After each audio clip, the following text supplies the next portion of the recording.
मेरा नाम professor doctor Farhan ईसा अब्दुल्ला है। मैं सीईओ हूँ doctor Isa laboratories and diagnostic centres का और ऑनरी सर्जन कमांडर हूँ पाकिस्तान नेवी का। मेरा जो शोबा है वो इन्फेक्शियस डिजीजेस है, जरासीमों के ऊपर है।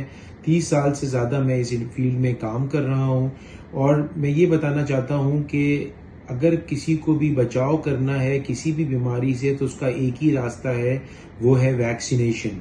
वैक्सीनेशन ही सिर्फ बचाती है।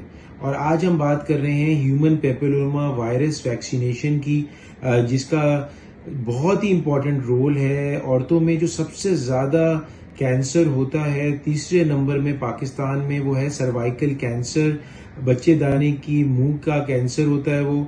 और दूसरा दुनिया में चौथे नंबर पे ये कैंसर है, जो कि एक वैक्सीन से जो है उससे बचाव हो सकता है। 9 से 14 साल की बच्चियों के लिए ये कैंपेन स्टार्ट हो रही है 15 से 27 सितंबर तक, जिसमें फ्री वैक्सीनेशन जो है वो सिंध गवर्नमेंट जो है वो सबको लगा रही है।